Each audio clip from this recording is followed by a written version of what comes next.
We're to week 2 of NFL action, which can only mean one thing. We got more Monkey Night Fight DFS picks for week 2 of NFL action. And we kick off with the Thursday night football tilt between the Cleveland Browns and the Cincinnati Bengals. I'm Derek Tate alongside Ryan Levy, as we're going to be breaking down our Monkey Night Fight DFS picks. If you have not yet done so, or if this is your first time hearing or coming across monkeynightfight.com, go there, create an account, and use the promo code FOCUS. When you make your first deposit of $50 or more, they will automatically credit an additional $50 into your account. Levy, these two teams in particular, the Browns just got waxed by the Baltimore Ravens in week 1. Disappointing week pretty much across the board for all skill position players. And then we look at the Cincinnati Bengals, who had a controversial offensive pass interference wipe out what would have been the go-ahead touchdown in the closing moments as they took the 3-point loss against the Los Angeles Chargers.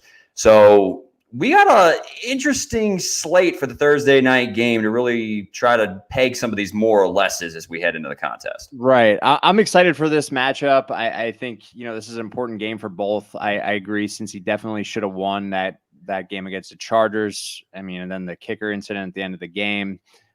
Burrow should have won his opening game there. So I hate to see that, but the Browns pretty much just got dismantled. Oddly enough, I've had a lot of questions early this week already because, and I'm in this same boat myself. A lot of people in season-long leagues have the combination of Joe Mixon and Nick Chubb and might be freaking out a little bit right now. If you got both these guys, that was probably your 1-2 you picked towards the back half of the first round. You got Joe Mixon at like 10, 11, 12 or whatever. And on the way back, you probably got Nick Chubb, right? So I'm not panicking in season-long leagues yet by any means. The carries were pretty much there. I know Chubb only had 10 for 60 against the Ravens, but this was more of a game flow thing to me. When the Browns are losing, they tend to lean on Kareem Hunt more. And we've talked about this at nauseum on the regular podcast. The Browns win when they go through Nick Chubb. So if the Browns are going to win this game on Thursday night, and I think it's going to be a ground and pound type of game, a lower scoring game, in my opinion, they're going to need to have a heavy dose of Nick Chubb. So I am keeping the faith on Thursday Night Football. Well, we're talking about 17 to 11 total touches in favor of Kareem Hunt to Nick Chubb. So, and if you're saying that, this is a game flow thing when it comes to the usage of Chubb and Kareem Hunt, look, man, that's got to be incredibly discouraging because I thought Kareem Hunt looked just as good, if not better, than Nick Chubb in week 1. And are we I'm not saying that it's imminent that Kareem Hunt's going to take the job or the lead role or anything like that. But we knew he was going to be more involved in the passing game. But even with them playing from behind, 13 carries to 10 for Chubb, that's got to be concerning. But we're not most so focusing on fantasy like season long. We're talking about this tilt between the Browns and the Bengals as we're going to the dog pound there in Cleveland. One thing that I thought it was an encouraging debut for one AJ Green. We didn't see him all of the 2019 season, was even dealing with a mild hamstring strain, missing a slew of practices during the NFL training camp period in August.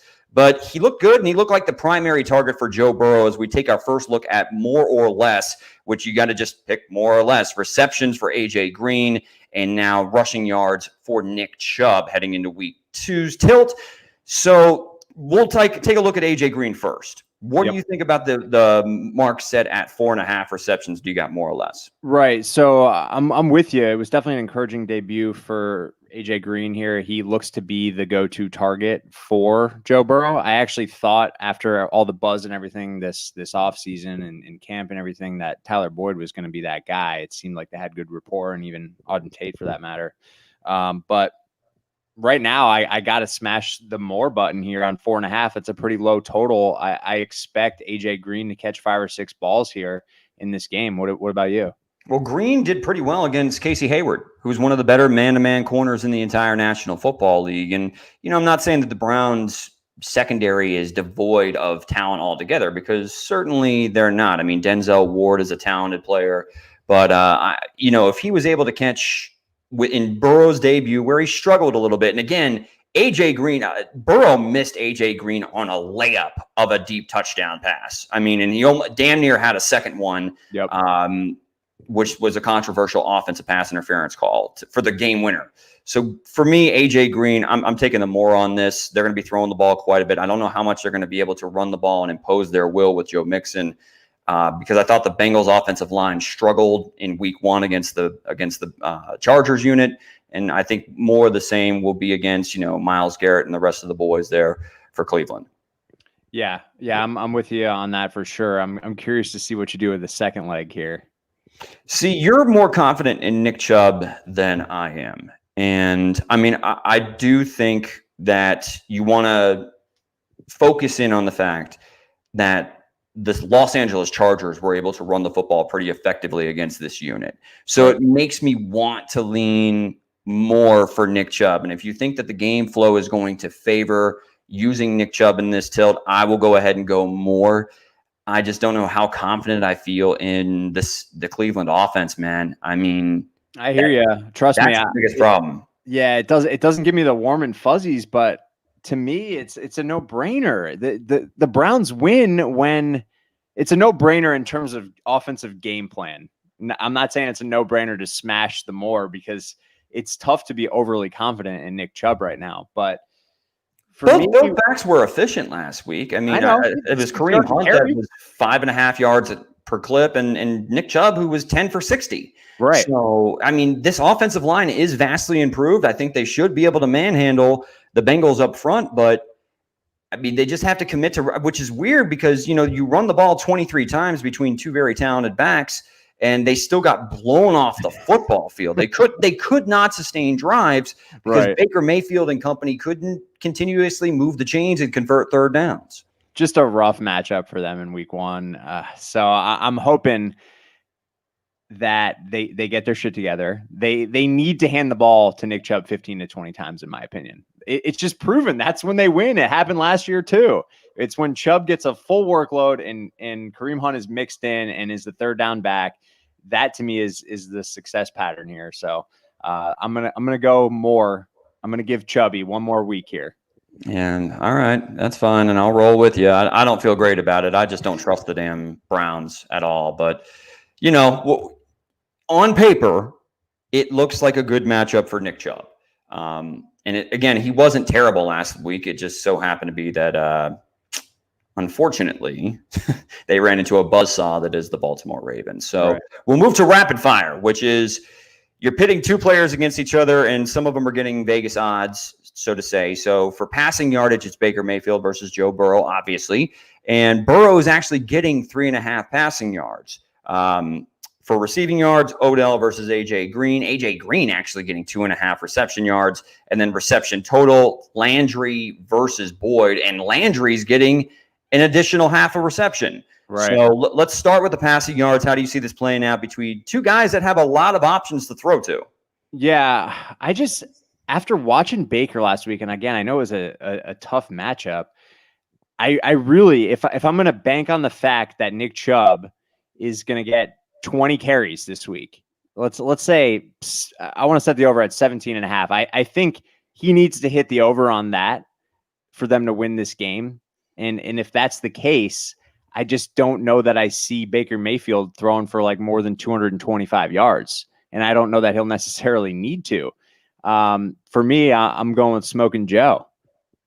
Okay. Yeah, I'm going with Joe Burrow as well. I mean, you kind of, if we're staying consistent with the theme of game flow being in favor of Joe Burrow and throwing the ball more, then we should roll with Joe Burrow in this heads-up matchup, in particular when he's getting 3.5 yards. Right. When it comes to receiving yards, there's no doubt in my mind. In fact, I'm kind of shocked, to be honest with you, that the receiving yards is actually giving AJ Green some yardage here. This, maybe we're just hitting it at the right time, but I think that this is an easy AJ Green. I mean, not in particular. I know that the matchup against Denzel Ward will be an interesting one between him and AJ Green, but I thought the safety play for the Cleveland Browns last week was very poor. So if they missed a chance against that secondary of the Chargers for a long tutty to AJ Green, then I think that you'll get another crack at it this week. I think Joe Burrow hits him this week on a couple bigger plays down the field. And yeah, I think the yardage total will give me AJ Green. I'm with you 100% on that. I mean, that one's a no-brainer for me. I am not putting anything on Odell Beckham in any type of DFS format, player props, whatever you want to do, until I see it. I just need to see it. So whenever I can get plus yards on a player I like, I'm going to go that route for sure. And you drive a good point there, Derek. I want to mention this real quick. If you're tuning in here and watching this, don't wait until 30 minutes before kickoff to get this play in, because the lines are going to move just like they do in Vegas in terms of monkey knife fight.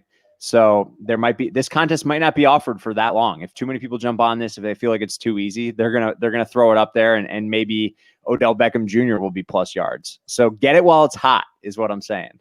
No, it's a good call. I mean, we've run into that once or twice here. So, but last one, receptions, Tyler Boyd versus Jarvis Landry.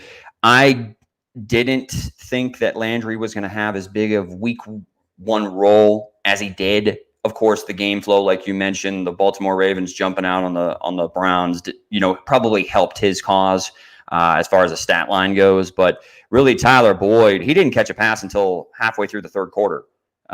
He was far less involved than I anticipated heading into week number one. Now, granted, it was just kind of a weird debut for Joe Burrow and across the board, but right. Landry seems to still be the guy that Baker Mayfield trusts the most, and he's an effective slot receiver even at less than 100%. So I'm going with Jarvis Landry. I feel much more confident after watching the week one involvement for him than I do with Joe Burrow, who we're still kind of in a wait and see type mode. Right. Yeah, I'm with you on this one 100% as well. So I guess we agree, because I just want to see. I was high on Tyler Boyd headed into this year for sure, like as my wide receiver 3, and for season long drafts, that's where I got him in 6th or 7th round in most leagues. And I'm still pretty high on him, but again, I want to see it first. So for Thursday Night Football, short week here. I know Jarvis has been banged up. He did more than I expected in week 1 too. I'm a Jarvis fan. He's a perennial target hog. So give me some Jarvis. I will say the only thing that's a little enticing is if we're going with the game flow argument where Joe Burrow is going to be throwing the ball quite a bit more than Baker Mayfield and company. And I also like for Tyler Boyd, his matchup in the slot this week against Tavier Thomas. I think that he should be able to do work against him on a regular basis, or if he's even matched up against Andrew Sendejo or Carl Joseph as far as one of the safeties in the slot on occasion. Boyd should have a bounce back week. But I know that Jarvis Landry seems to have earned the trust of Baker Mayfield. So yeah. I'm going to roll with, as far as pure receptions go, I'm going to go with Jarvis. Just from what I saw last week, he looked healthy enough to be able to earn probably around 7 targets a game. Love it. Yeah, and just to be clear, if you're just tuning in now, I don't think that Cleveland's going to blow them out of the water by any means. I think this game is going to be really close. I just feel like it's going to be a heavy, battle in the trenches. We're going to see a lot of carries on both sides here. Well, that's kind of, I mean, you better if you're trying to pick the Browns to win the game. What is the over/under total points on this from Vegas? Did you happen to catch that before we jumped on today? I want to guess before. I will tell you here in a second, but before I even look it up, I'm going to guess it's like 43.5. I don't think it's going to be that high. What would your guess be? I would say 41. Wow, I'm too good at this. It is 43.5. I promise I didn't cheat. Nice. Well played. Sure you didn't, but I'll believe you. I'll believe you. So we got look, this is my favorite of all of these. I did hit one of them and came very close to hitting an additional 3 last week, but that's the breaks when you have picking 6 is 6, but you get 30 times your buy-in. So let's go ahead and run them down real quick. Baker Mayfield, 240.5 passing yards. Do you got more or less? I already said it earlier, so I got to stick to my guns here. I said he gets like 225 or less, so I'm going to say less. I'm with that. I see Baker Mayfield trying to extend drives a lot off play action. I don't know if I see him pushing the ball down the field vertically a ton. So it's a lot of dink and dunk. And if they're playing with a lead, I imagine he finishes right around that 200 mark. Joe Burrow, 237.5. This is really tough for me. I also want to say less. You mentioned protection issues. I believe he was sacked 3 times last week. I mean, he threw the ball 36 times and he was still less than 200 yards last week. I'm I really want to, if I'm sticking to game script here and I really believe that this is just a battle in the trenches here, then I got to go less. So yeah, I would actually lean more. If you're Okay. saying it's a battle in the trenches, but ultimately the Browns win that battle in the trenches, which is where I do believe that they have the advantage on both sides of the ball up front, then Joe Burrow will be playing from behind and should be. And again, I keep harping on it. He left a lot of meat on the bone. He did in week 1 against the Chargers. So for that reason, I would actually go more. Do you want to do a rock, paper, scissors as far as this, or is this just like, I'm playing, we're sharing my screen account, so I'm going more. Right. Yeah. No, I will agree with you for the bet itself on Monkey Knife Fight. Cause I'm kind of on the fence. Like it wasn't an easy decision for me to pick less on Burrow as it was with Mayfield. Like I feel very confident in the Mayfield play, but Joe, I was like a little bit hesitant because like you said, he did leave a lot of meat on the bone last week. So I believe in Joe Burrow. So I'm with you here. Okay. All right. That works. One thing I want to talk about when it comes to AJ Green, we already did more, so let's just stick more there. But Joe Mixon, 75.5 rushing yards, and it's never about his physical talent. And I made this argument last week when we were talking about Saquon Barkley against the unit up front for the Pittsburgh Steelers and the rushing yardage total being set kind of high. 75.5 is not super, super high, but look, I actually thought that the Cleveland Browns defense did a pretty admirable job on the Baltimore Ravens rushing attack. I know they gave up 2 rushing touchdowns, but really Jackson led the way with 45 rushing yards. And then Ingram and Dobbins didn't even hit the 30-yard total. And they had a combined 17 carries amongst them. So, I mean, they both averaged 2.9 yards per clip and 3.1 yards per clip, respectively. I'm actually going to go less for saying all that to say this. I'm going less on Joe Mixon at 75.5 rushing yards.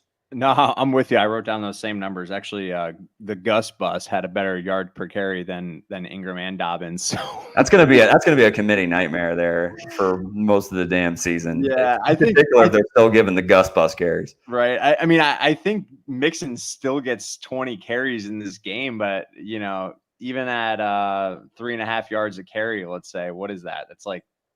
That's 70, right? So maybe I get him for 70 and a score, and I'm happy as a fantasy owner. But that's for Monkey Knife Fight. That's less than 75.5. So fire it in there. Yep. And then for Odell and Jarvis Landry, until otherwise seen from Odell Beckham Jr., I'm going less. I don't trust him right now, but I do trust Jarvis Landry, so I would go more. That's how I would see it playing out. But how about yourself? No, I agree 100%. I'm not doing anything with Odell. I'm fading Odell across the board until I see it. So I am on board. All right. Well, there you go. That's our 6-picker for 30 times you're buying. Again, if this is your first time coming across our YouTube channel, go ahead and hit the subscribe button so you don't miss any of our fantasy football content heading into the rest of the 2020 NFL season. Also, if you have not gone over to monkeyknifefight.com yet, do so. Create an account, and when you make your first deposit of $50 or more, monkeyknifefight.com will automatically credit your account with an additional $50 when you use the promo code FOCUSED. So until next time, everybody, good luck on Thursday Night Football, and later, says the Tater. See you guys. Good luck.